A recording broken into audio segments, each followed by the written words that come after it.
The comparisons between Star Trek and Shakespeare have gone hand in hand since the original series debuted. Not just in the material, but in the community of actors who, before assembling on the bridge, took the stage to perform in theaters across the country. Star Trek and the dramatic arts have always been a perfect pair, but what about Star Trek and musical theater?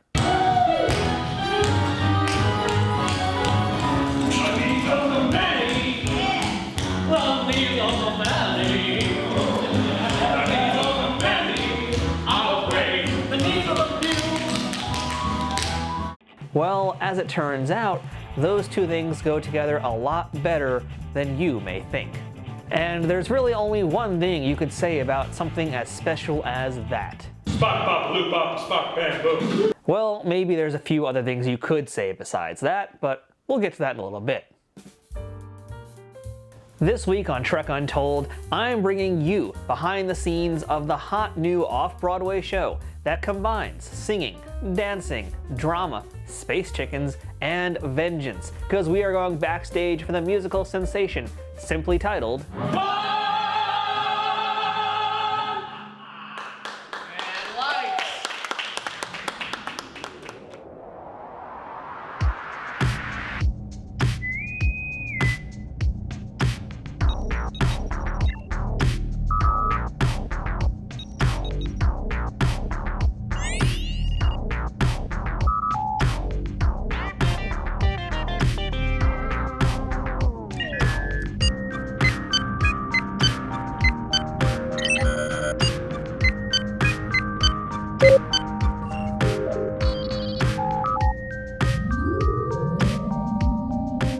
Hello and welcome to Trek Untold, the Star Trek podcast that goes beyond the stars. I am your host, Matthew Kaplowitz. This past rainy Saturday afternoon in New York City, I had the honor of getting an exclusive behind-the-scenes look at a new off-Broadway show, one that I know Trekkies will want to get behind. Khan the Musical is exactly what it sounds like, a faithful lyrical retelling of Star Trek II, The Wrath of Khan. However, the show takes some unexpected twists and turns along the way, making it a unique journey through that sci-fi classic.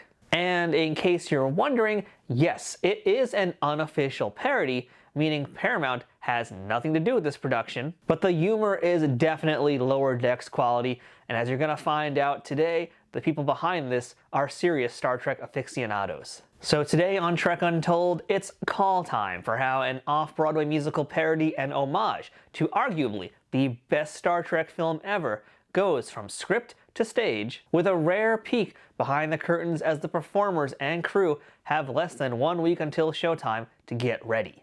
I'll be sharing interviews with the show's writer, lyricist, director, and performers to bring the story of how this musical came to life, complete with snippets of some of the different musical numbers audience goers will experience when they come to the Players Theater in NYC this May. And do please keep in mind, what you're going to be seeing in this video is all rehearsal footage, so it doesn't necessarily reflect what you will see on show night. And I'm sure it will certainly look different than the way it was presented here. This is raw, complete with the occasional slip-up, and is a legit behind-the-scenes look at the work that goes into an astounding project like this. You might not think a parody musical is your cup of tea, but once you see what I saw, you'll understand my excitement for it, and I'm positive you're gonna have a smile on your face and a song in your heart. Although, to be fair, that song you might have in your heart will probably be filled with SETI eels and a lot of puns about Khan. But before we begin this week's episode, I want to remind you to follow Trek Untold on Twitter, Facebook, and Instagram at Trek Untold, all one word. You can get show updates, check out some fun memes, and let me know what you think about what's going on with the current events in the Star Trek universe. You can also support this show directly on Patreon at patreon.com/TrekUntold, where you can support this show for as little as $2 a month. At higher tiers, you can listen to the shows before they come out, know about my guests well in advance, and even have a chance to ask them questions, get transcripts of these episodes to make sure you get all the info, and more benefits coming soon, including watch parties and live streams. But that's all dependent on more fans like you coming over and letting me know you want to be a part of events like that. If you want some Trek Untold merchandise, check out our store for gear and apparel, including shirts, hats, stickers, water bottles, notebooks, and a whole lot more. New designs will be added throughout the year, so it's always worth taking a peek. Trek Untold also has an Amazon shop where you can peruse everything Star Trek, sci-fi, and geeky on Amazon in one convenient location. If you're looking for a gift for the Trekkie in your life, or maybe want to see some of my favorite non-Star Trek things that you can get for yourself, check out the link for my Amazon shop in the show notes on the audio version and in the description below this video on YouTube. If you're listening to us on iTunes or any other audio platforms that allow for ratings and reviews, please leave us a 5-star rating and a positive review to help out this show. If you're watching it on YouTube, don't forget to subscribe to us at youtube.com/TrekUntold and give the video a thumbs up and a comment. All of these things help more people find this show and to continue growing and bringing you awesome guests each and every week. So with that introduction out of the way, let's set course for Manhattan and enjoy our away mission behind the scenes of Khan the Musical. Computer, engage documentary. Or in this case, let's call it a Spockumentary. Make it so.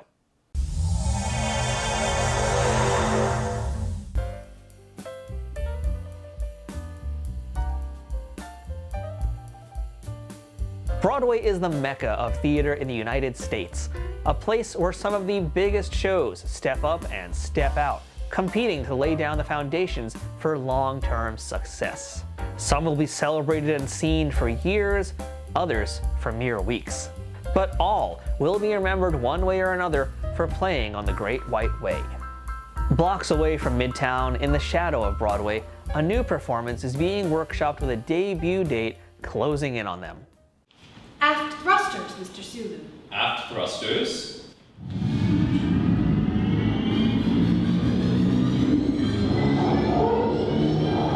And ahead 1/4 impulse power. 1/4 impulse.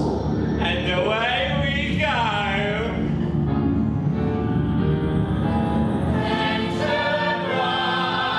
Enterprise! Enterprise! Enterprise!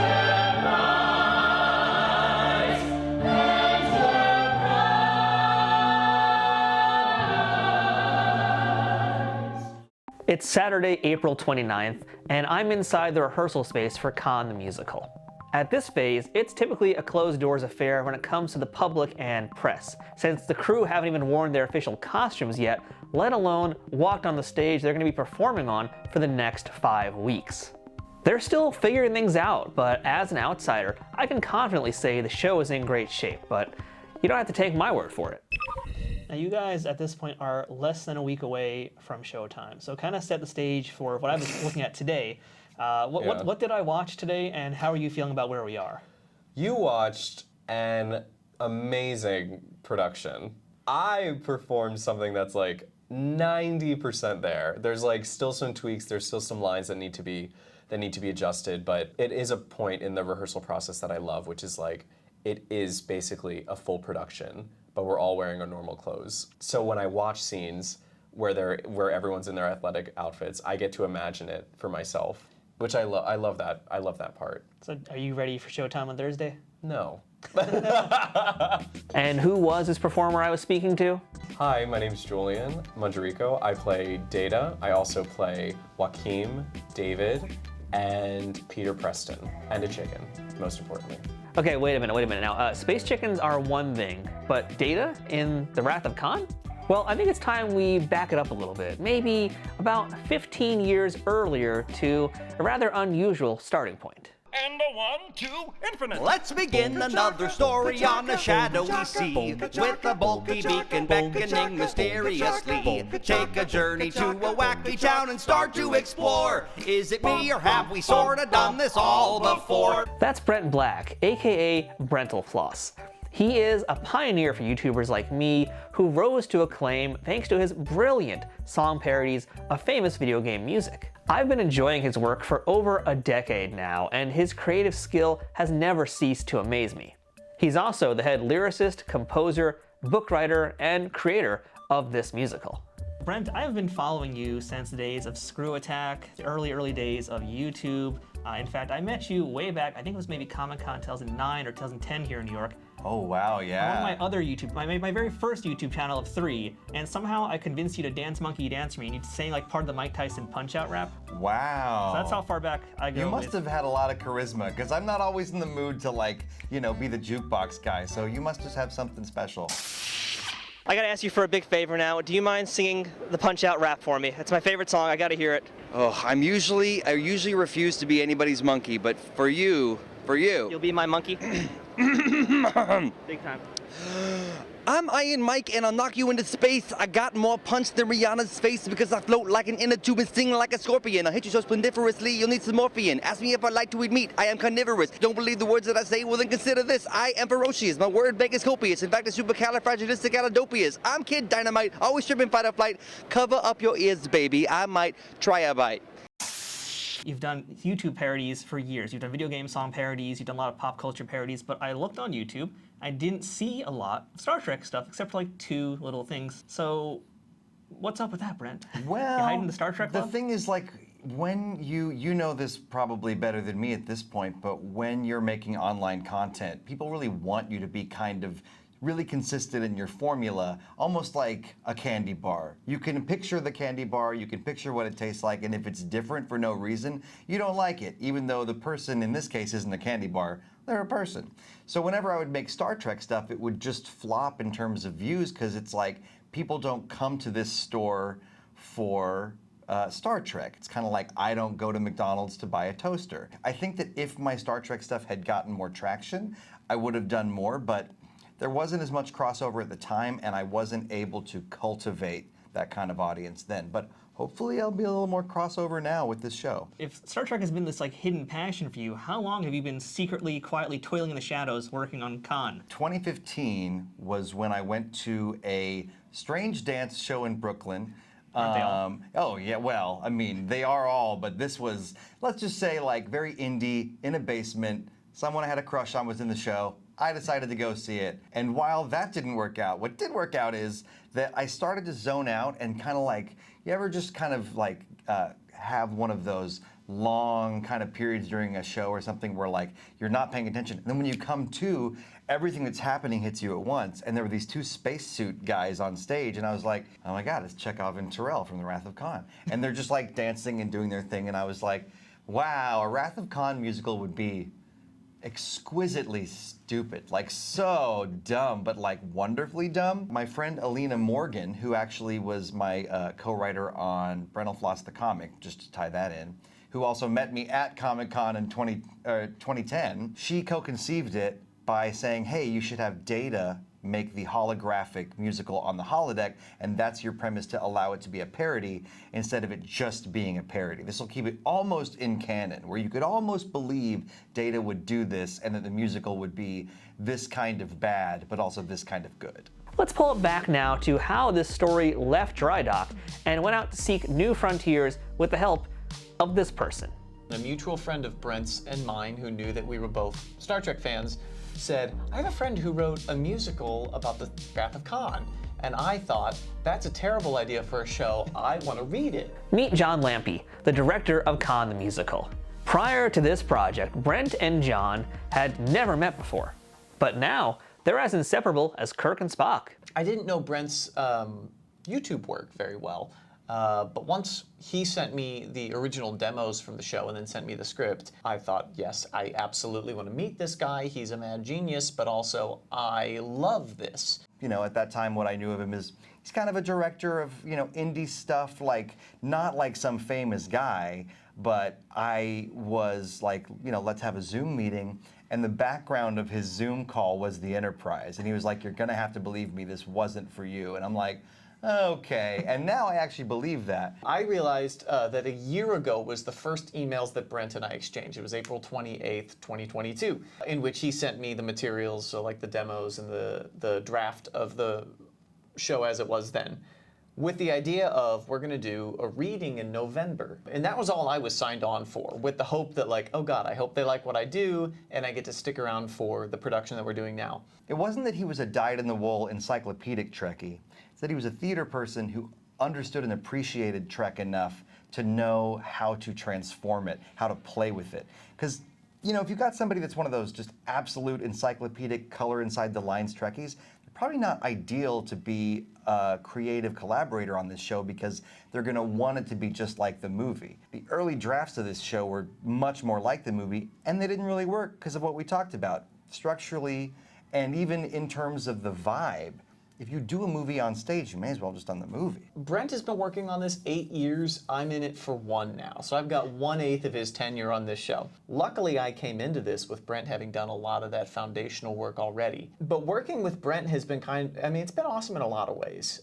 One, because you know this clearly, he's so gifted as a musician and as a lyricist and as a book writer. It's pretty rare that those things happen in theater in equal parts, right? You've got like 5 people who can do it successfully.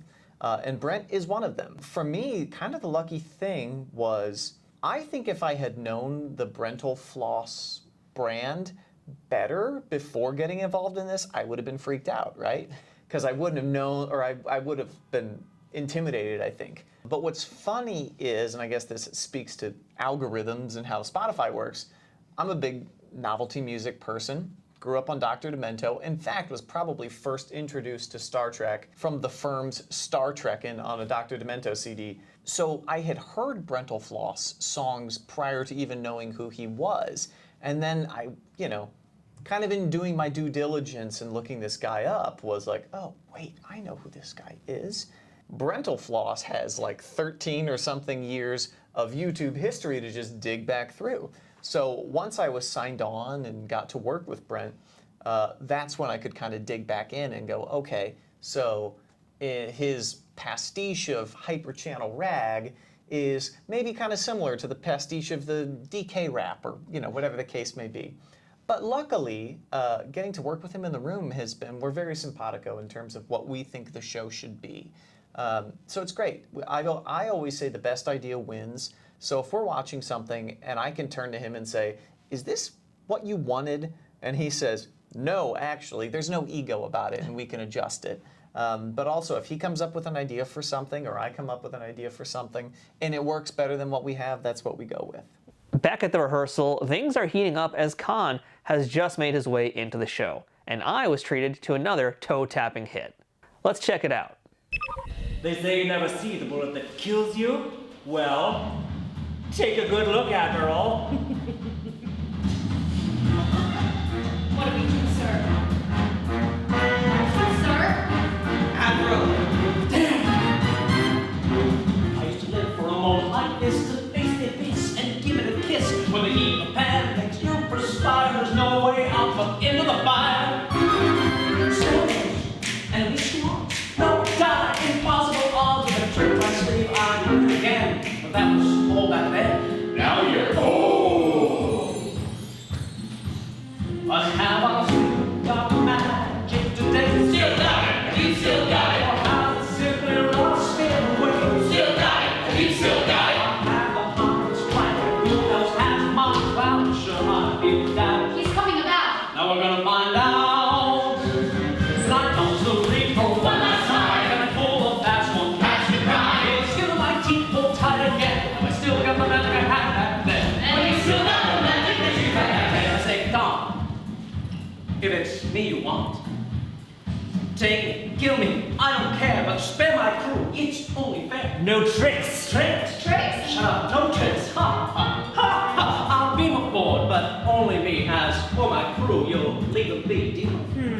I'll kill you once you beam aboard, but first I'll need a wee bit more. Send me all the records that exist regarding Project Genesis. Genesis? Genesis? What's Genesis? Oh, you want to play games? What's Genesis?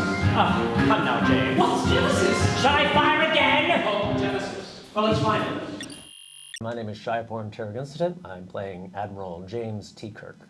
So Shy, you are Admiral Kirk. That is a heavy burden to shoulder during the show. What is it like to have that mantle? It's an honor. It's a joy. I've been in and out of a lot of different fan groups and fan films, and it's always fun to inhabit all those roles. So it's just a great sandbox to play in. You're no stranger to the Star Trek universe, because I believe you've done some fan stuff, right? Yeah, I played Sulu in the oldest fan series, Star Trek New Voyages. Wow. So you are like a legit Trekkie then. Oh yeah, I'm a huge nerd. Yeah. How long has that been? Have you been a lifelong Trekkie? Pretty much since middle school. I remember sitting in science class, seeing my friend doodling a Star Trek Enterprise. I was like, what's that? And then I just started doodling Enterprises and watching the show in syndication, and then tuned in for TNG when it debuted. So what was it that made you fall in love with Star Trek? Just everything, the message, the design, the message, the camaraderie between the big three in TOS, and then when TNG debuted, that cast had such chemistry, and it was just a whole new generation of Star Trek. I see what you did there. Yeah, thank you. I will say, and I don't think anyone else in the cast will disagree with me on this, Shai is probably our most Trek knowledgeable cast member. He is so Kirk. You can tell when you come in, he's really got a deep understanding of Kirk as the character and Shatner as the actor. He came into the audition room and blew us away. And it was one of those things of like, we've seen some really good actors come in to audition for Kirk. But he walked in and it was like, well, the bar is set very high.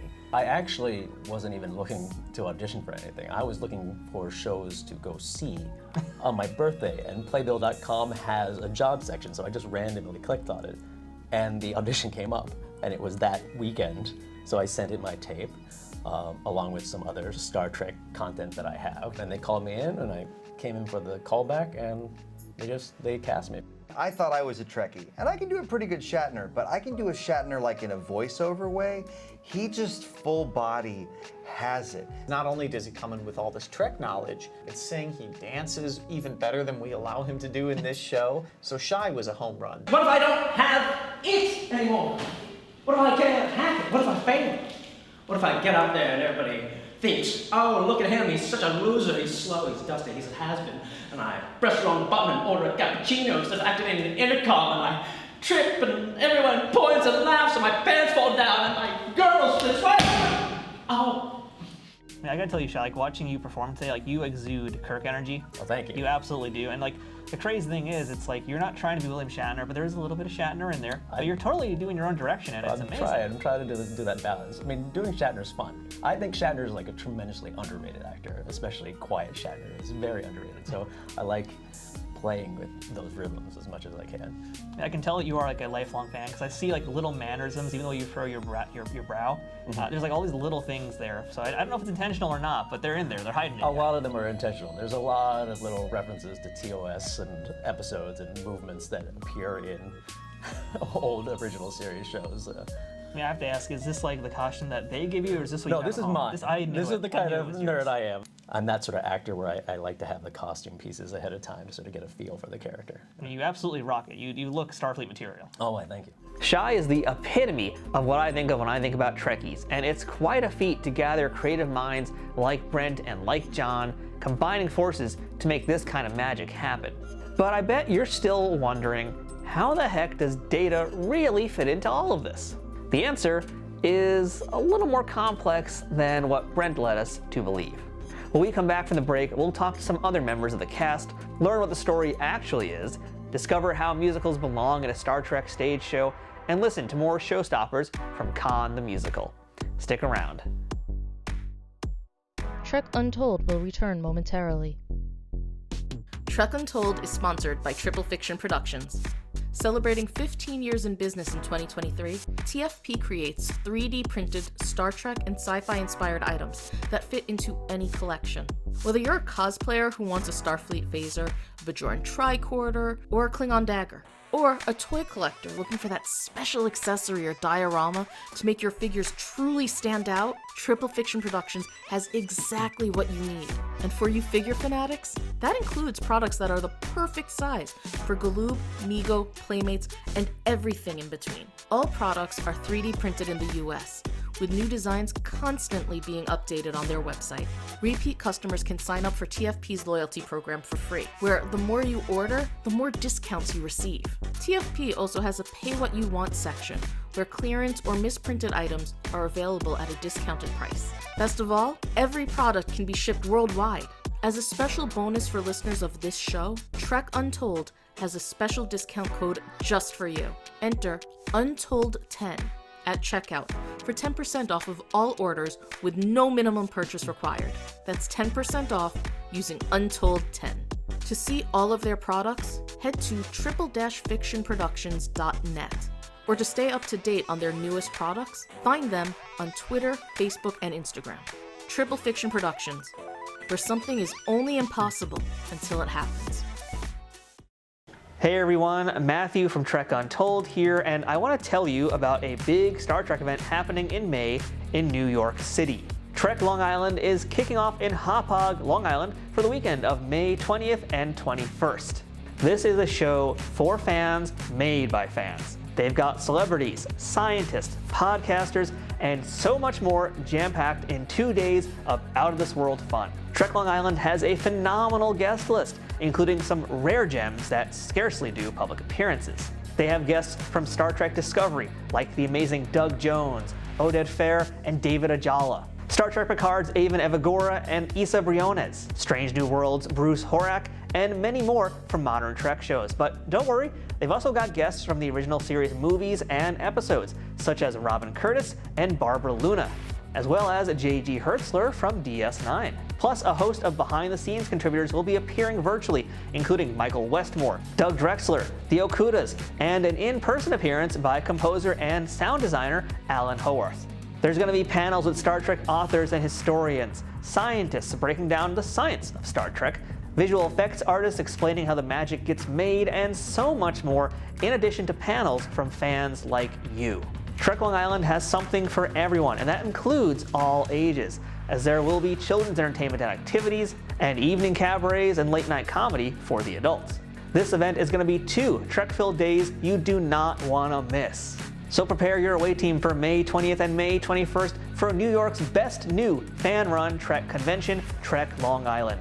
Check out treklongisland.com for more details on how to pick up tickets and attend. Trek Long Island, boldly going and going kindly.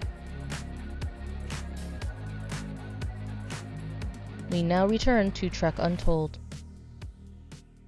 We are in a really good spot, I think, moving into tech. And we're in a really good spot where Brent and I can pick nits. This is going to be very nitpicky stuff, so thank you for that. That's we don't always get to do that before getting into tech. So that is a testament to your hard work and working fast. So well done. The clock is ticking for the cast and crew of Khan the Musical. It's less than a week till showtime, and today is the final day in their rehearsal space. The next time this crew assembles, it's going to be at the Players Theater in downtown Manhattan. From there, it's only hours till the curtain rises. Data, I gave you a shit note on those claps. I think you can cut them. You can stay as the human showmanship emulation. While we're on that exact moment, Laura, feel free to add a little more volume on most futile track. Things are down to the wire, and while the show is coming together rather quickly, there's always room for improvement. Director John Lampe, though, is feeling good about the current state of the show and where things are. This is our final rehearsal before we move into the theater. Our production team loads in tomorrow, that's Sunday, and then Monday the actors are in the theater for the very first time, which is always both exciting because the show goes from, you know, the rehearsal room version to now we've got lights and sets and costumes and everything, and the show kind of expands. Shine, what a hell of an introduction for Kirk we get in that number, so very well done. The points and toes bit got me rolling. A lot of really fun stuff, guys, there. And the choreography is really looking tight. So great job putting that all together. For me, I always think of myself as an editor, as a director. I think if you've cast the show with the right actors, they're going to come in with good ideas. And I always say it's my job to take all of your ideas and kind of filter them into a cohesive approach to this show. It's all kind of, for me, putting the pieces together. And 90% of the work is casting. If you cast the right people, which I think we have here, it's a lot of just bringing this up 10% and that down 10% and taking that great idea or that bad idea and finding out what works to tell the story. I think this cast is very much ready for an audience because, you know, our stage managers and Brent and Nick, our music director, and myself, we've heard this so much that I'm still laughing in every rehearsal, but they're ready for a fresh, you know, 200 people to hear these jokes every night and hear these songs. If we're at this point in the rehearsal and I can pick nits instead of going, oh God, please just learn the words, please do, whatever. This is a really exciting and nerve-wracking part the next week or so until we've got audiences on Thursday, but I think we're ready. For Brent, this show is the culmination of countless long nights.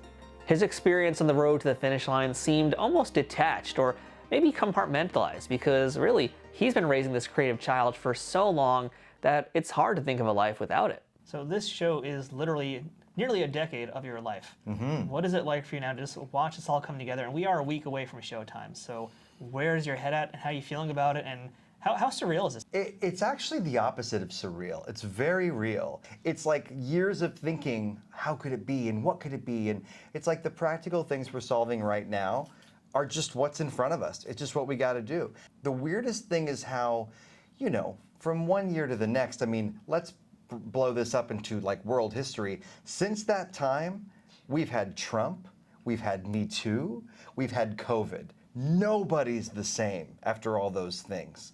And so there are times where I just go, I don't remember being the person that wrote a thing. It feels like I kind of just like found it and it was mine.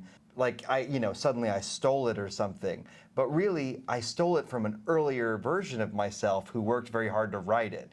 It's more real than before.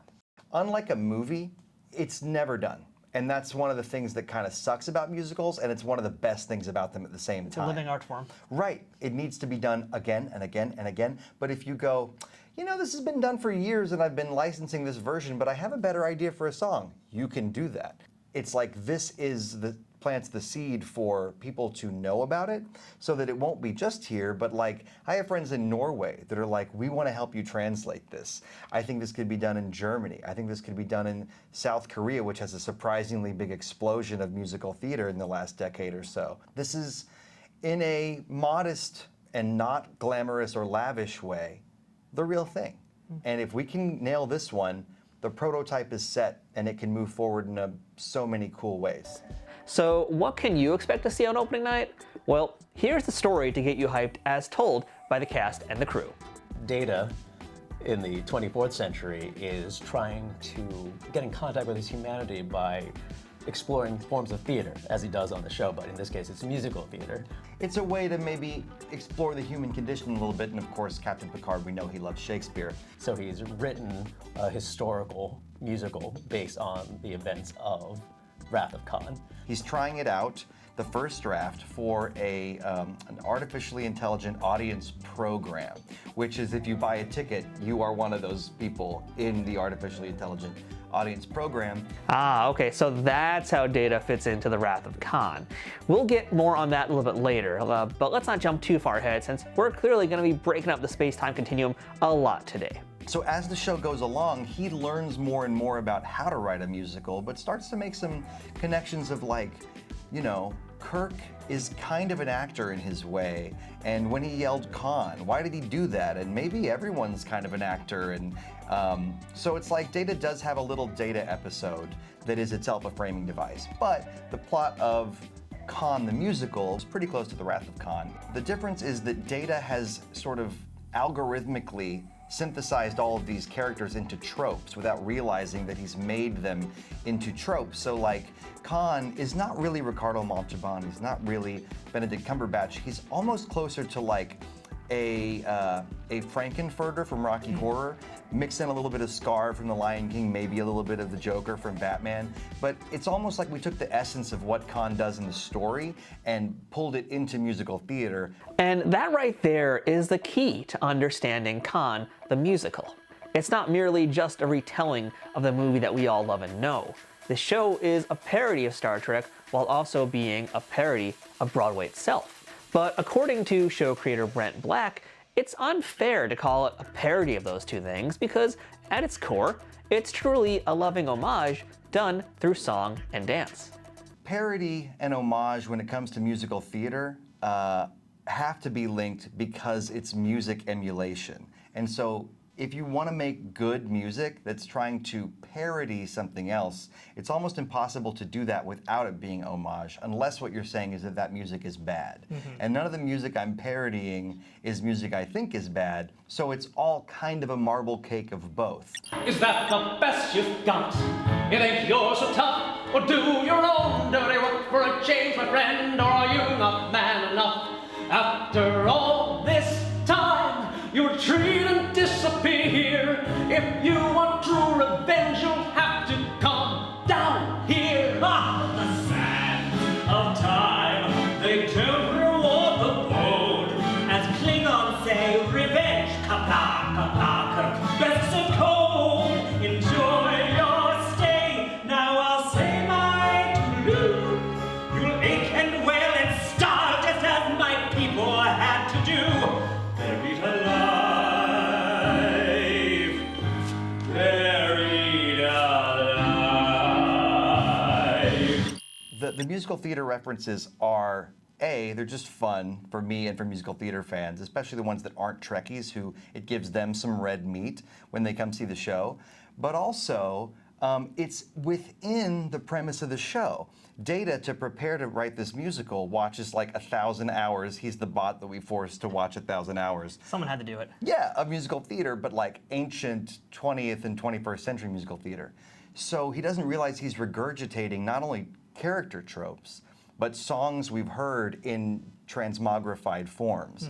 You hear snippets of Rocket Man, 1776, Chicago, Rocky Horror, Les Mis, and if you don't know those shows, these numbers still work and make sense, but if you do, it's an extra treat. The most intriguing thing to me from the crew's explanation was that the characters were all intentionally meant to be tropes, and that was what led them down to their particular character traits rather than being carbon copies from the various media that they've been portrayed in previously. One of the more surprising ones was definitely Saavik, who went through a very dramatic transformation, or maybe more accurately, a tropes formation. Really? You think I'm a good enough officer to go on an away mission? I think it will be educational. Maybe I'll be the one who can win that commendation. Maybe I am the one to get his daily approbation. All his mates will mind me forever so long. But if I nail the disc now, I'll prove those bastards wrong. Saavik, snap out of it. Go suit up. Right away, Admiral. I mean, right away, Admiral. Hi, my name is Laura Wittenberger, and I play Saavik in the show mostly, but I also have a couple of ensemble tracks. I play a mutant space chicken, a hench person for Khan, and also a space lab scientist. Yes, she said Space Chicken, and while I'd love to reveal their role in the show, I think at this point, that's better left for you to discover when you see it for yourself. As for Laura, she's one of the cast members who's been there the longest, and the character she portrays is far from your classic Vulcan. I've been with the show since 2019, so I first had to do, I guess, 2 or 3 callbacks for just that reading, that very first one. I had seen some Star Trek The Next Generation and a little bit of the old original series, but I wasn't a super big Star Trek fan at that point, and I'm happy to say this show has made me a fan in the last few years, so that's exciting. So I applied for that, and Brent himself wrote me back and said, well, I liked what you submitted, but do you have anything Disney? I was like, Disney? Disney and Star Trek. That's a combination. Right, and he was like, I have this idea about this character that I want her to be a little different than the way she is in the movie, Saavik. The way that Kirstie Alley does her is a little different than, if you noticed from the show version here. She's, I guess I'm not spoiling anything by saying she's a bit of a Disney princess. She is. I was in wondering combination about that, with a Vulcan. See, I came in a little bit late, so I kind of missed a lot of those parts, but now this makes much more sense why she's suddenly dancing around the room and like having her princess songs. Right, right. She has a lot of feelings that I think she's trying to balance with her more Vulcan side, that she really looks up to Spock and wants to be more connected with her Vulcan side. There's a line where I say an interstellar Jekyll and Hyde. And that's kind of the idea of Saavik in this version. The two strongest things that I've taken for the character is I really like the idea that she's this strong, ambitious warrior woman on the inside. She really wants to be a captain. She wants to rise in the ranks of Starfleet, even though this is just the beginning of her journey in that way. I really like that kind of strong gumption. She's talking up to authority, even though maybe she shouldn't in the rank that she currently is. So I like that kind of strength in her. But also I really like the vulnerability that she has kind of at the funeral when, even though she's this Vulcan exterior, she's crying at Spock's funeral. So I really kind of liked that iconic part of the movie, and I wanted to try to bring a little of that to that. But let's take a minute right now and visit back with our show's framing device, and I mean that for Khan the musical as well as this podcast. It all comes back to Data, played by Julian Mangiarico. I play a lot of roles in the show, and I think I play like 5 roles or something. And the one role that I'm the most scared to play is Data, because it's the most, factually accurate. Like, I have to do it precisely. It's not me making a joke about Data. It's me actually being him. Whereas every other role was kind of like I could come up with whatever I wanted to. So that's been a little jarring and scary to, try and perfect as much as I can before opening, so that the Trekkies don't kill me. Data to Captain Picard. Picard here. Captain, if Commander Montgomery Scott wanted to consummate his lust for a spacefaring vessel, how would he interface with it?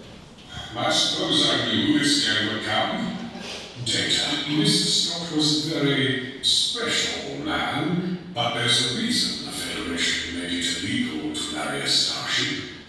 Data is the glue of the show, but for Julian, Star Trek was a completely new universe to be a part of. So were you a Trekkie before the show?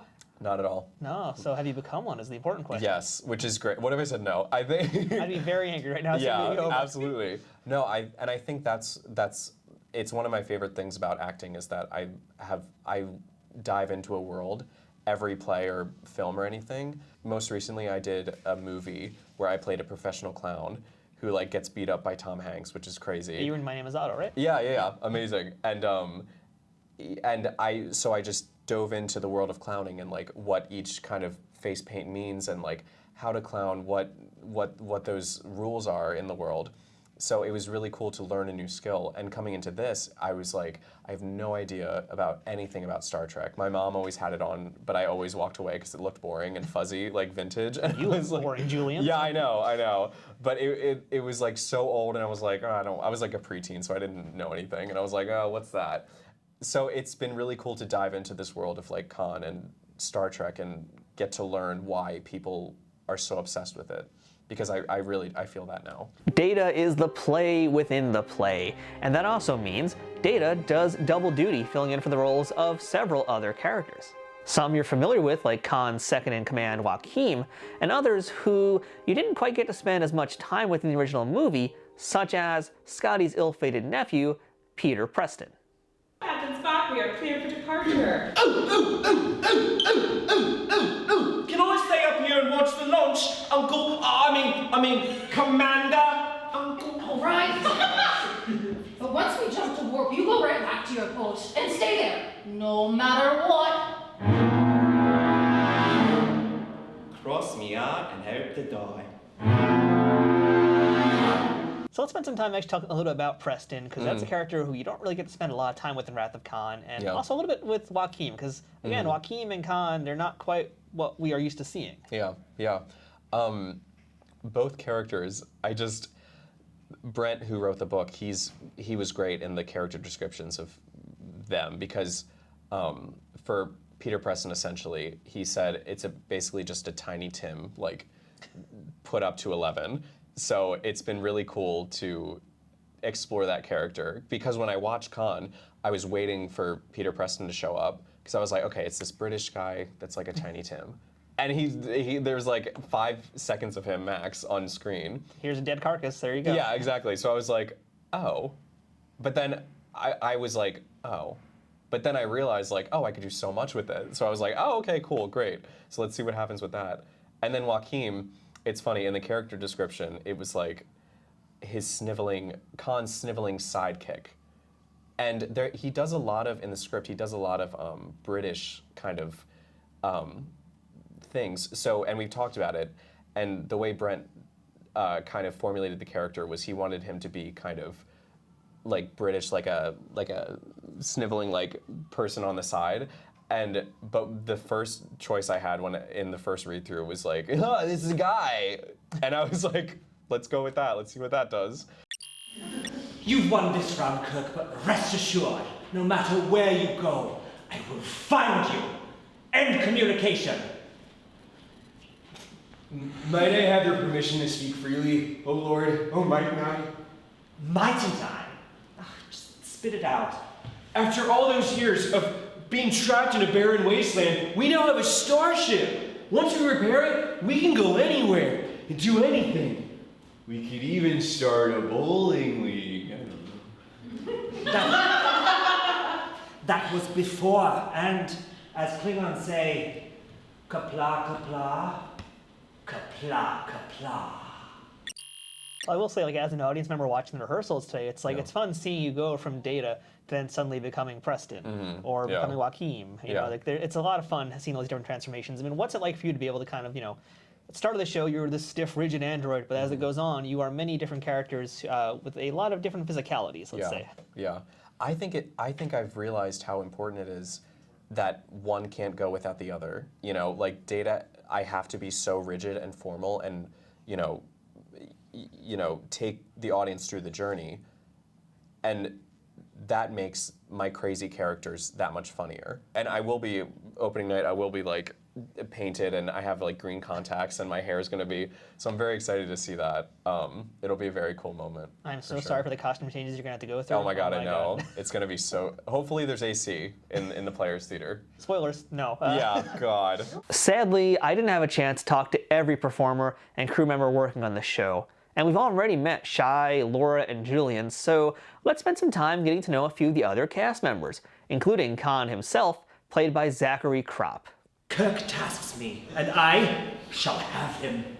I'll chase him round the moons of Nibia and over the river and through the woods and around the rings of Uranus if I have to. Khan, who is Zach Kropp, who is just like, you know, we were down, as always is the case, between a couple Khans in auditions, and eventually just came down to the fact that Data describes his interpretation of Khan as simply fabulous, and Zach is simply fabulous. Zach is amazing. He's had an incredible life. He's studied theater and then nursing, and then I served in the military and came back to it. He's really fascinating and like hugely talented. Just from day one, he hit the beats of our Khan. And working with Zach is amazing. He's a glitter ball of just amazing vocal health and just charisma and fantasia, and I love it.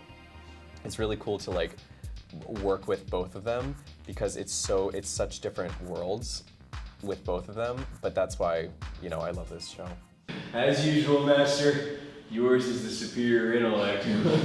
I am very well aware. Let's talk about some of these wonderful cast members you have here, because you've got an amazing Starfleet crew assembled for this show. Yeah, we do, and it was, you know, it took us a long time to cast this show, and what we found was kind of the ideal actor for us is someone that has some knowledge of Trek and is a really good actor, more so than someone who's maybe super knowledgeable of the source material, but when you get on stage, it's trying to pull the kind of technical stuff out of them. Perhaps someone over there called you a magician. Damn it, man. I'm a doctor, not a magician.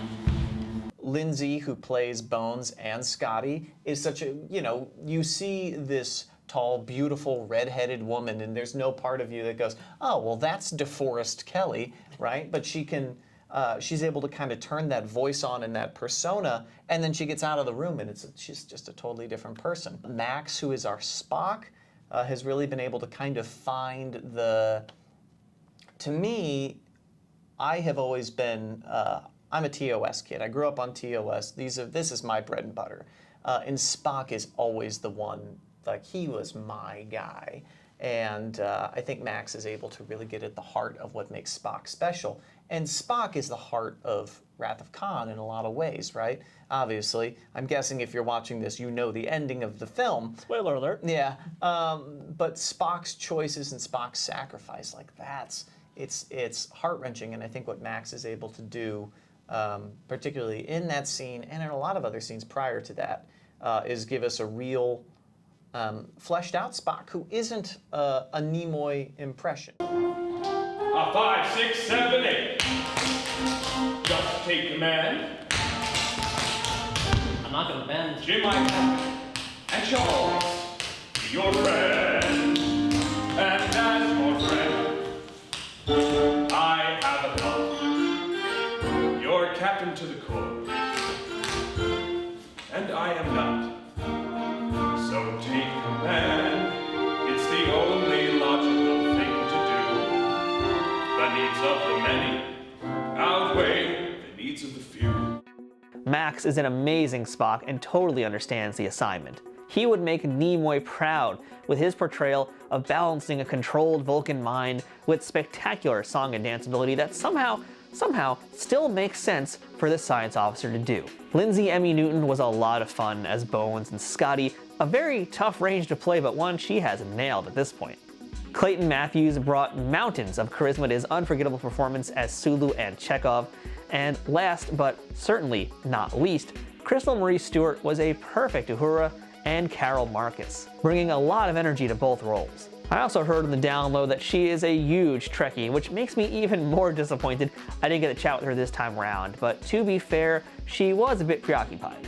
And of course, let's not forget the great crew behind the scenes making the show happen, including stage manager Rebecca Batson, musical director Nicholas Kaminsky, costume designer Jolene Richardson, assistant stage manager Tony Lehman, and many, many more hardworking individuals who deserve all the credit too for making this show run at warp speed.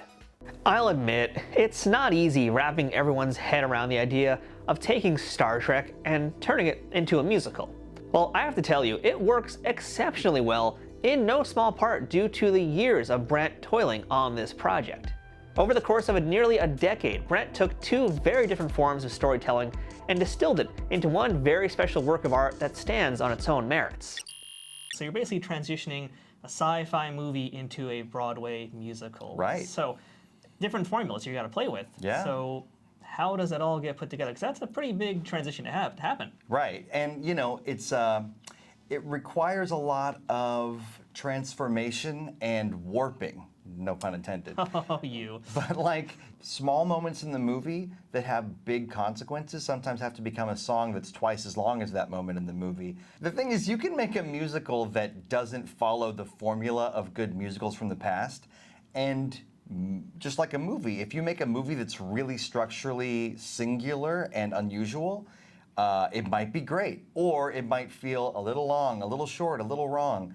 With musicals, if we're doing classic structure, you need your protagonist to have this longing and this desire. Almost every great Disney Renaissance movie has this, and it's a tried and true formula. The difficult part with Kirk and with the whole movie is that Kirk is what's called a passive protagonist.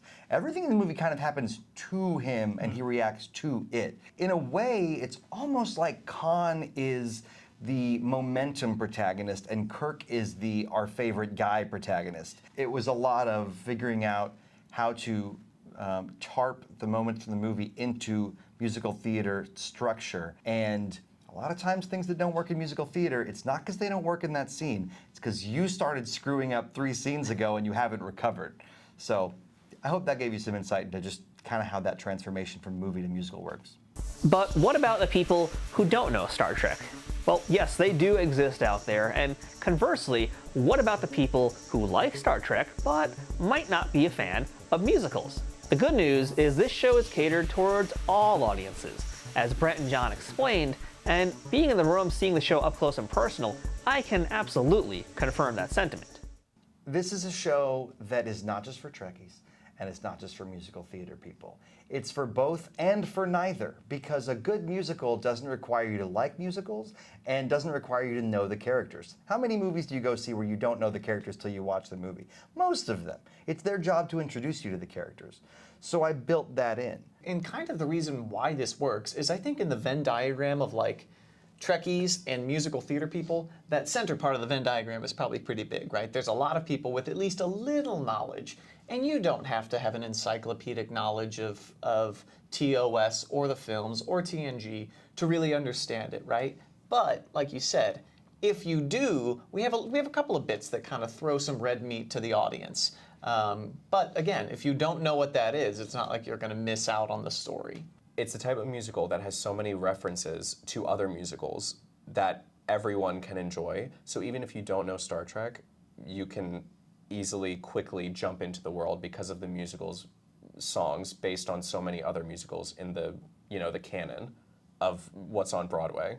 Every time we've done a reading or an airing, like a table read, where we've invited a bunch of people, and now there have been 7 in one way or another before this, someone, and usually more than one person, comes up and says, I've never seen a single episode of Star Trek, or I watched Star Trek when I was a kid and I didn't like it, but now they're interested in watching more. Or at least now they're like, are you doing this again? I'd love to bring a friend.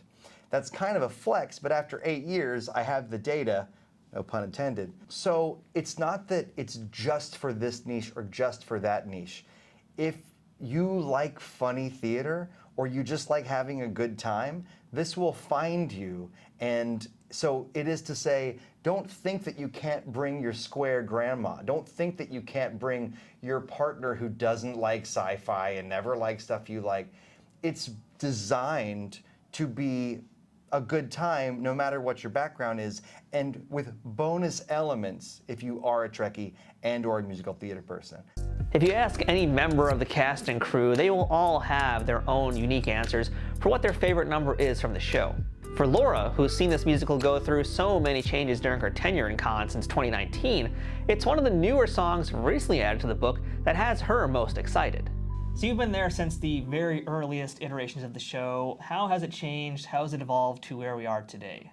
Oh, I love the various cuts. Of course, there's pieces that are great that I miss that had to be cut for continuity purposes or time or just because of character things. But there's a whole new song in this version that I had never heard before coming into rehearsals here, which is Boldly Go. Great song. And I love that piece. I just really, I think it kind of gels the moment of Kirk changing his mind and stepping into his role and becoming old Kirk, I guess, becoming the Kirk we all know and love, and having the team rally behind him. Well, you can't back up, and you can't slow down, and you can't slow up, and you can't get back down. Only thing to do is boldly go. You boldly went down into world back in your younger days. You boldly broke the right direction in 67 ways. You boldly paint your death to save up on more adult spot. Boldly shot an innocent life. What? The one made out of rock. But if you never boldly go, you would be the guy we rely on. It's time to set a course and boldly go. It's a rare treat to be able to see a show like this in the creative process of a rehearsal. I'm sure I saw some things that won't make the final cut, as well as witnessing some of the struggles that audiences will never be aware of by the time that curtain rises. But the one thing that stood out to me the most was how this group of strangers turned into a real Starfleet crew and found a second family among the stars. And this entire cast feels like from day one, maybe, I don't know how it was, you can tell me, but like it feels like you guys have just come together. Yeah. And you are Starfleet, you are a crew together. Yeah, it's been really cool. Like the first rehearsal, which is what I love about this. It's like I sit down, I don't know anyone, but now it's like I feel like I know everyone in a very great way. We all like clicked into each other, which is very cool. We've had a very short time to prepare, and they've come in and they just hit the ground running. Everyone was picked up the music super fast, picked up the line and the characterization super fast. Not everyone in here was a Star Trek fan coming in, so they did their research and glommed onto the characterizations very quickly. But the joy in the room is palpable. It really is everyone loving their characters and getting into it.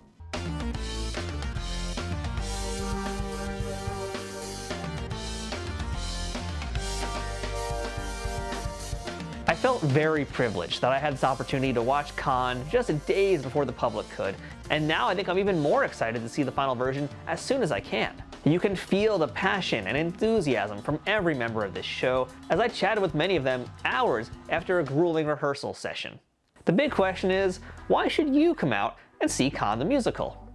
People are like, you're in a parody musical? And I was like, yeah, but it's so much better than you think. Like, the music in this is so good.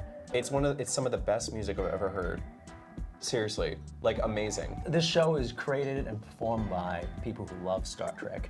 And if there's one thing people who love Star Trek love, it's more Star Trek content. So they should absolutely come and see this. And I believe there's a pretty big crossover on the Venn diagram of life between Star Trek nerds and musical theater nerds. So this is the perfect combination of both. There's a world in which a Star Trek musical is made without as much love as we have for Star Trek. And Brent is a huge fan, I'm a huge fan, much of our cast, big fans of this show. So there's a reference to the material and also a respect for it that I think really elevates our show. It's just something that not only will touch you, but also make you laugh constantly throughout the whole thing. Constantly. Constantly, I mean, you just can't stop now. Constantly. Check out Khan the Musical at the Players Theater, currently scheduled to run from May 4th to June 4th, 2023. If you don't live in the New York area, make sure to follow them on social media and show your support by saying you want the show in your neck of the woods. You can do that by following @Khan the Musical on Facebook, Instagram, and Twitter. And do make sure to let them know you want a cast album available on Spotify too. For details on how to buy tickets, visit khaniscoming.com. And as for the crew of this performance, break a leg and take us out.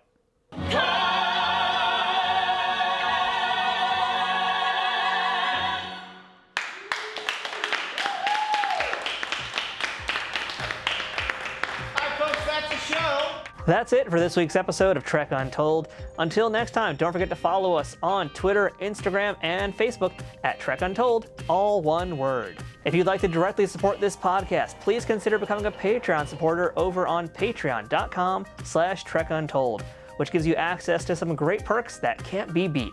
Or pick up some merchandise from our store, or use my Amazon shop link to check out all kinds of different Star Trek merchandise. Links for all these things are in the show notes. Shout out to Triple Fiction Productions for being a key sponsor of Trek Untold. Don't forget to check them out and all of the fine folks whose ads you've seen or heard on this podcast too.